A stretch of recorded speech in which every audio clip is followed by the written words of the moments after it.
DT and I'll be your leader representative. So down here is the ramp where we usually meet at in the mornings at 5 o'clock on weekdays and at 6:30 on weekends. And the leader always comes to the blue door at the time and unlocks it. So we come in, and this is the alarm that we disarm only on weekends, and disarm an alarm on weekends. And the code you get from Mr. Come in here, turn on all the lights. Also press your left button. And every leader comes in and clocks in before everybody else does. Thank you. And then after every end of the shift, we clock back out. Thank you. And then after you get done clocking out, you have 3 cards. You have a cat kennel card, which you give to your cat person you assign to. And then you have your walk and your kennel card. You put your animals in order, and you put your harnesses first, and the same as your kennel card. You go in this drawer, get your tape. Boop.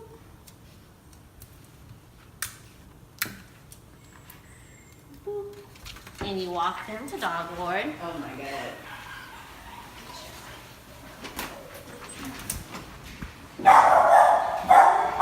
And you set them up right here. And then after you put these up, you have to make sure everybody pulls bows and checks appetite. As everybody's pulling bows and appetite, your leader will have already started the dishes.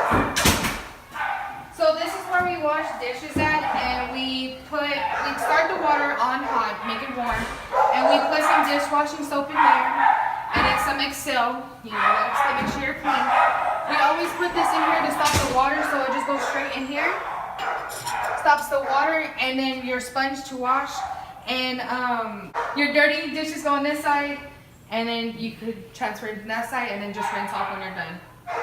So then the leader will get the temp plug, and we'll come and bring it over here. This is where the binder is kept. We make holes in here, put it in here, and then we'll sign it. So then the kennel temp for the leader, which is basically the leader, which this room right here is back here. So in every room it has a temperature. So you just go to each room that the kennel temp log says, and then you'll fill it out. And then after you do your kennel log, what you do, you come over here to the chores, and you will be responsible for the leader and the co-leader chores. And you would do this all as they're outside walking the dogs. You can put your names there, but you really don't have to, but it makes them more organized. And then you would just put your initials. And then after everybody comes in after the walks, everybody's responsible to do a chore, and you can assign everybody a chore to make it more organized. Yes. Now, every day during the week, we're responsible to do a chore during the day, and you have to assign somebody dog ward and cat ward to be swept and mopped every day. And so you would put that right here, and then over here is where they would initial it with their initials and put the time that they did it. And anybody who isn't assigned to do cat or dog ward are responsible to do any other chore, like clean a kennel or give somebody water or clean a litter box. Okay, so this paper right here that Mr. Specs gives us lets us know exactly what we need to have in our binder. So it'll go to the forms list, leaders checklist, shift summaries, dog walk cards, dog kennel cards, and so forward.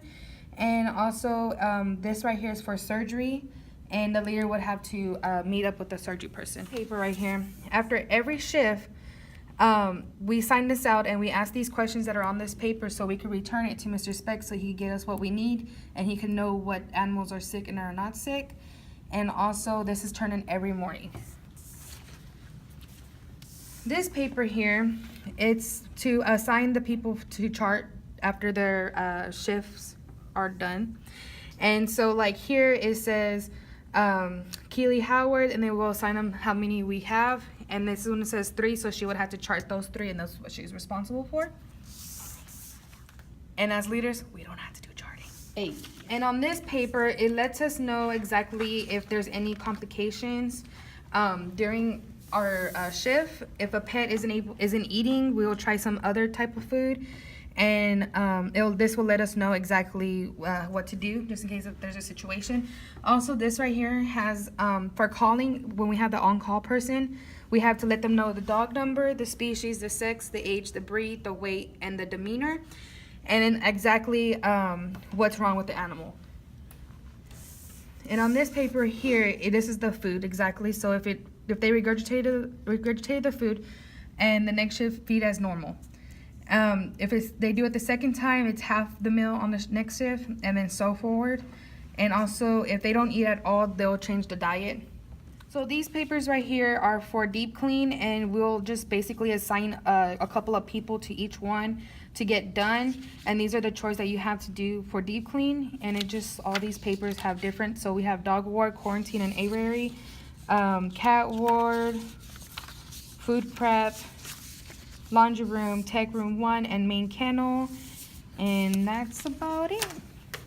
And those are on Saturdays.